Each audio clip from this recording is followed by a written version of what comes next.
আসসালামু আলাইকুম সবাইকে welcome back to Jannatun Nahar's blog. So দেখতেই পাচ্ছেন আমি আসলে অনেক অনেক খুশি, কারণ আমার এই ছোট্ট সংসারে অ্যাড হতে যাচ্ছে নতুন একজন সদস্য।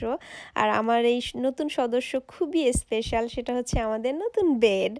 এই যে বক্সগুলো দেখতে পাচ্ছেন এগুলার ভিতরেই আছে আমাদের নতুন বেড। আমরা আমাদের বেড অর্ডার করি ইকিয়া থেকে 1 সপ্তাহ আগে। ওদের ডেলিভারিতে একটু প্রবলেম হওয়ার কারণে 1 সপ্তাহ সময় লাগছে ডেলিভারি দিতে। তো আজকে ওরা আমাদের বাসায় এসে এটা ডেলিভারি করে দিয়ে গেছে, আর আমি এখন ওয়েট করছি ইয়ানিসের জন্য। ও আসলেই আমরা এটার ফিক্স করার কাজ শুরু করে দিব। তো এখানে চলে আসছে ইয়ানিস, দেখতেই পাচ্ছেন আমরা এগুলাকে রুমের মধ্যে নিয়ে আসছি। আর আমার রুমের মধ্যে কিন্তু তেমন কোনো ফার্নিচারই নাই, যেটা দেখাই যাচ্ছে ক্যামেরাতে। শুধুমাত্র আমার এই ড্রেসিং টেবিলটা আর সাইডের যে অংশটা দেখতে পাচ্ছেন। তো ফাইনালি আমরা যে খাট কিনতে পারছি, এটা কিনতে পেরে মানে আনতে পেরে বাসায় অ্যাটলিস্ট আমরা খুবই খুশি। আর আপনারা যারা আমার ভিডিও রেগুলার দেখেন তারা তো জানেনই যে আমার আসলে একদমই নতুন বাসার মধ্যে কোনো কিছু ছিল না। মাত্র কিছুদিন আগে বাসার কাজ শেষ হয়েছে, আর পুরাতন যা ফার্নিচার ছিল সব কিছু তো বাসার কাজ যখন শুরু হয় তখনই আমরা ফেলে দিছি। কোনো কিচ্ছু রাখিনি, শুধুমাত্র আমাদের জামা কাপড় ছাড়া আর কোনো কিছুই ছিল না আমাদের কাছে। তো আমার একদমই নতুন বাসা, নতুন সংসার, ছোট্ট সংসার। আমরা একটু একটু করে চেষ্টা করছি এটাকে গুছায়ে নেওয়ার। তো এখানে ইয়ানিস তো ওর মতো কাজ করছে, আর আমি আর আমার বিড়াল বসে বসে ভিডিও করছিলাম।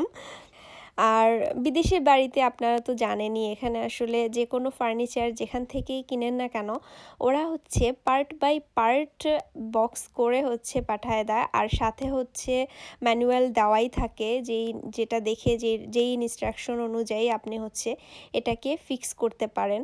আর এখানে সব কিছু নিজেদেরটা নিজেরাই করতে হয়, তো আমরাও সেটাই করছি। যেটাই হোক না কেন, এখানে আপনি সোফা কিনেন, খাট কিনেন, আলমারি কেনেন, যেটাই হোক নিজেদেরটা নিজেদেরকেই ফিক্স করতে হয়, কিচ্ছু করার নাই। বাংলাদেশে আসলে এই সুবিধাটা আমরা নিতে পারি যে হেল্পিং হ্যান্ড পাওয়া যায়, যেটার কারণে অনেকটাই হেল্প হয় আসলে। বাট এখানে আসলে আমাদের এই সুযোগটা নাই। তো আমরা কাজ আসলে বেড লাগানোর কাজ শুরু করছিলাম সন্ধ্যা 6:30 কি 7টার দিকে, আর এখন মনে হয় 11টা বাজে অলমোস্ট। বাট আমাদের কোনো কিচ্ছু হয়নি, মানে কিছুই হয়নি। বেডের একটা শেপও আমরা দিতে পারিনি এখন পর্যন্ত, কারণ এত হিজিবিজি। আর আমাদের বেডটা অনেক বড়, পাশে হচ্ছে সব মানে অনেক অনেক জিনিসপত্র এর সাথে লাগানো, মানে এইটা জয়েন করা, ওইটার সাথে ওইটা জয়েন করা, মানে পুরো মাথা ঘুরছিল আমার। তো ফাইনালি হচ্ছে অ্যানি সাকসেসফুল হয়েছে এটাকে একটা রাউন্ড মানে শেপটা দেওয়ার আর কি নিচের। সাথে আমাদের বিড়াল তো দেখতেই পাচ্ছেন, সে সবসময় ছিল এখানে, সে আমাদেরকে হেল্প করছে। আর তারপরে আবার বেশি ঝামেলা হয়েছে, কারণ আমাদের বেডের দুই পাশে দুইটা দুইটা করে 4টা ডয়ার। সেই ডয়ারগুলো আবার সেট করতে যেও আমাদের প্রচুর সময় গেছে। তো আমাদের সময় লাগছে প্রচুর, এনার্জি গেছে প্রচুর, তারপরও আমরা অনেক হ্যাপি ছিলাম, কারণ এক্সাইটেড ছিলাম এটা ভেবেই যে অ্যাটলিস্ট আজকে রাতে আমরা আমাদের নতুন বেডে ঘুমাবো। সো এটা ভেবেই আসলে এটাই যখন ভাবছিলাম তখন মনে হয় অটোমেটিক্যালি এনার্জি চলে আসছিল গায়ে।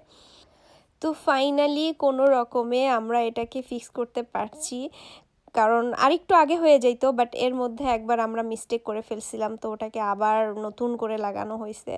তো দেখতে পাচ্ছেন আমরা ম্যাট্রিক্সও বিছায়ে দিছি। তো ফাইনালি আমরা এখানে ঘুমায়ে পড়বো আজকে। আপনাদেরকে অনেক ধন্যবাদ আমার এই ব্লগটা দেখার জন্য। সবাই ভালো থাকবেন আর আমাদের জন্য দোয়া করবেন। আল্লাহ হাফেজ।